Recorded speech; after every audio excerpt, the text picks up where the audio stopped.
The following video will show you just 15 of the many selections from non-Muslims telling you what they think of the last prophet, Muhammad, peace and blessings be upon him. Dr. William Draper, in History of Intellectual Development of Europe, 4 years after the death of Justinian, AD 569, was born in Mecca, in Arabia, the man who, of all men, has exercised the greatest influence upon the human race, to be the religious head of many empires, to guide the daily life of 1/3 of the human race, may perhaps justify the title of a messenger of God.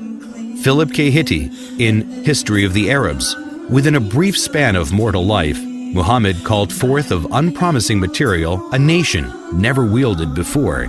In a country that was hitherto but a geographical expression, he established a religion which in vast areas suppressed Christianity and Judaism, and laid the basis of an empire that was soon to embrace within its far-flung boundaries the fairest provinces in the then civilized world. Thomas Carlyle, in Heroes and Hero Worship and the Heroic in History, the lies which well-meaning zeal has heaped round this man are disgraceful to ourselves only. A silent, great soul, one of that who cannot but be earnest. He was to kindle the world. The world's maker had ordered so. Mahatma Gandhi, statement published in Young India, 1924. I wanted to know the best of the life of one who holds today an undisputed sway over the hearts of millions of mankind. I became more than ever convinced that it was not the sword that won a place for Islam in those days in the scheme of life. It was the rigid simplicity, the utter self-effacement of the Prophet, the scrupulous regard for pledges, his intense devotion to his friends and followers, his intrepidity, his fearlessness, his absolute trust in God and in his own mission. These, and not the sword, carried everything before them and surmounted every obstacle. When I closed the second volume of the Prophet's biography, I was sorry there was not more for me to read of that great life. Edward Gibbon and Simon Oakley, in History of the Saracen Empire, London, 1870. The greatest success of Muhammad's life was effected by sheer moral force. It is not the propagation, but the permanency of his religion that deserves our wonder. The same pure and perfect impression which he engraved at Mecca and Medina is preserved after the revolutions of 12 centuries by the Indians, the African and the Turkish proselytes of the Quran. The Mohammedans have uniformly withstood the temptation of reducing the object of their faith and devotion to a level with the senses and imagination of man. I believe in one God, and Muhammad, the Apostle of God, is the simple and invariable profession of Islam. The intellectual image of the deity has never been degraded by any visible idol. The honors of the Prophet have never transgressed the measure of human virtue, and his living precepts have restrained the gratitude of his disciples within the bounds of reason and religion. Reverend Bosworth Smith, in Muhammad and Mohammedanism, London, 1874. Head of the state as well as the church, he was Caesar and Pope in one.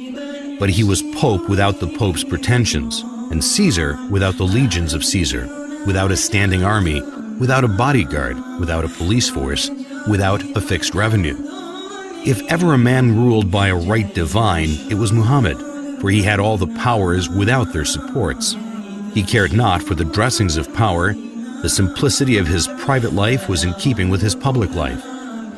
In Mohammedanism, everything is different here. Instead of the shadowy and the mysterious, we have history. We know of the external history of Muhammad, while for his internal history, after his mission had been proclaimed, we have a book absolutely unique in its origin, in its preservation, on the substantial authority of which no one has ever been able to cast a serious doubt. Gibbon, in The Decline and Fall of the Roman Empire, 1823. The good sense of Muhammad despised the pomp of royalty. The apostle of God submitted to the menial offices of the family. He kindled the fire, swept the floor, milked the ewes, and mended with his own hands his shoes and garments. Disdaining the penance and merit of a hermit, he observed without effort of vanity the abstemious diet of an Arab. De Lacy O'Leary, in Islam at the Crossroads, London, 1923. History makes it clear, however, that the legend of fanatical Muslims sweeping through the world and forcing Islam at the point of sword upon conquered races is one of the most fantastically absurd myths that historians have ever repeated. Sir George Bernard Shaw in The Genuine Islam, Volume 1, Number 8, 1936. If any religion had the chance of ruling over England, nay, Europe, within the next 100 years, it could be Islam. I have always held the religion of Muhammad in high estimation because of its wonderful vitality. It is the only religion which appears to me to possess that assimilating capacity to the changing phase of existence which can make itself appeal to every age. I have studied him, the wonderful man, and in my opinion, far from being an antichrist, he must be called the savior of humanity. I believe that if a man like him were to assume the dictatorship of the modern world, he would succeed in solving its problems in a way that would bring it the much-needed peace and happiness. I have prophesied about the faith of Muhammad that it would be acceptable to the Europe of tomorrow as it is beginning to be acceptable to the Europe of today. Michael Hart in The 100, a ranking of the most influential persons in history, New York, 1978. My choice of Muhammad to lead the list of the world's most influential persons may surprise some readers and may be questioned by others.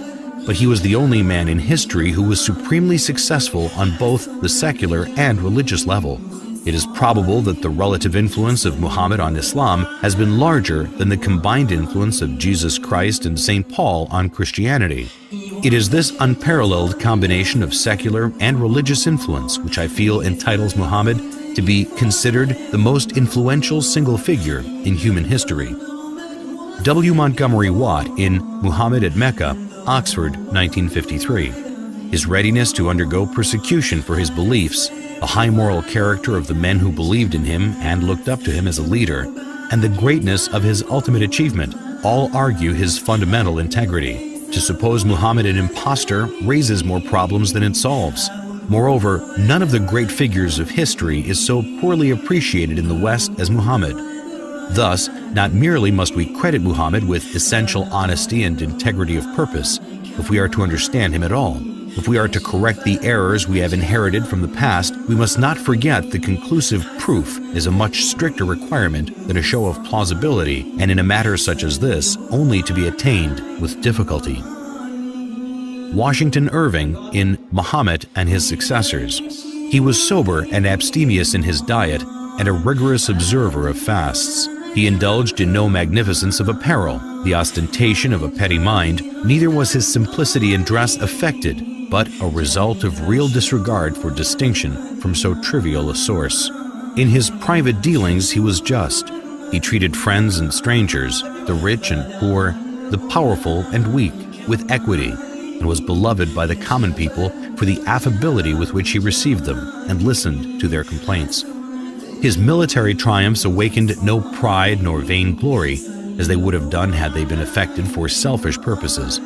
In the time of his greatest power, he maintained the same simplicity of manners and appearance as in the days of his adversity. So far from affecting a regal state, he was displeased if, on entering a room, any unusual testimonials of respect were shown to him. If he aimed at a universal dominion, it was the dominion of faith. As to the temporal rule which grew up in his hands, as he used it without ostentation, so he took no step to perpetuate it in his family. James Michener in Islam, the Misunderstood Religion, Reader's Digest, May 1955, pages 68 to 70.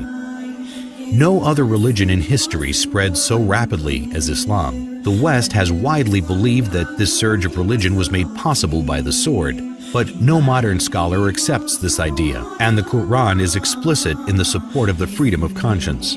Like almost every major prophet before him, Muhammad fought shy of serving as the transmitter of God's word, sensing his own inadequacy.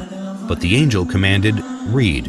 So far as we know, Muhammad was unable to read or write, but he began to dictate those inspired words which would soon revolutionize a large segment of the earth. There is one God.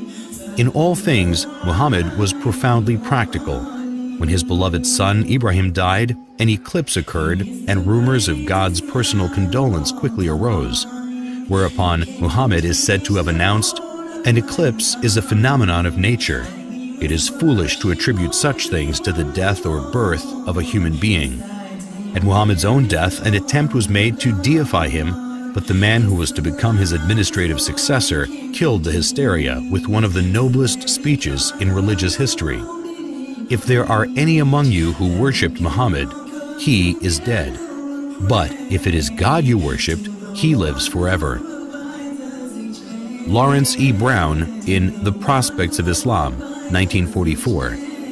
Incidentally, these well-established facts dispose of the idea, so widely fostered in Christian writings, that the Muslims, wherever they went, forced people to accept Islam at the point of the sword.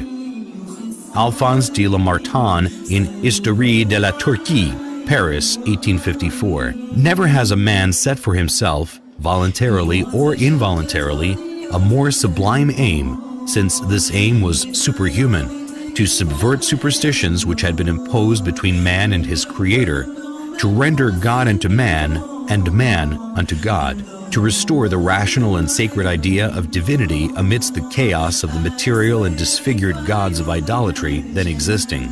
Never has a man undertaken a work so far beyond human power with so feeble means, for he, Muhammad, had in the conception, as well as in the execution of such a great design, no other instrument than himself, and no other aid except a handful of men living in a corner of the desert.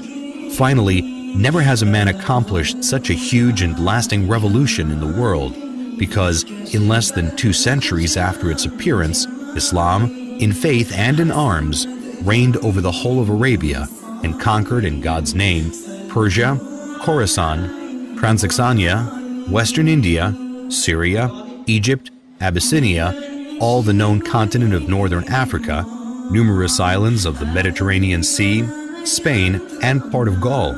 If greatness of purpose, smallness of means, and astonishing results are the 3 criteria of a human genius, who could dare compare any great man in history with Muhammad? The most famous men created arms, laws, and empires only. They founded, if anything at all, no more than material powers which often crumbled away before their eyes. This man moved not only armies, legislations, empires, peoples, dynasties, but millions of men in 1/3 of the then inhabited world. And more than that, he moved the altars, the gods, the religions, the ideas, the beliefs, and the souls. On the basis of a book, every letter which has become law, he created a spiritual nationality which blends together peoples of every tongue and race. He has left the indelible characteristic of this Muslim nationality, the hatred of false gods, and the passion for the one and immaterial God. This avenging patriotism against the profanation of heaven formed the virtue of the followers of Muhammad. The conquest of 1/3 the earth to the dogma was his miracle, or rather it was not the miracle of man, but that of reason.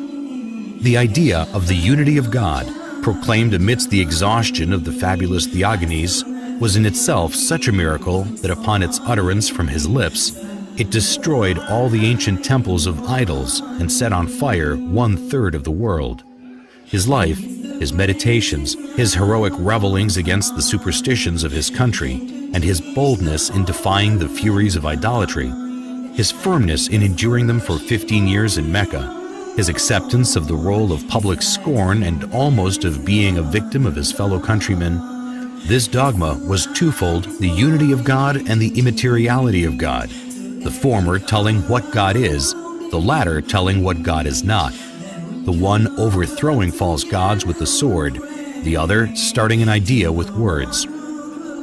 Philosopher, orator, apostle, legislator, conqueror of ideas, restorer of rational beliefs, the founder of 20 terrestrial empires and of 1 spiritual empire. That is Muhammad. As regards all standards by which human greatness may be measured, we may well ask, is there any man greater than he? There is no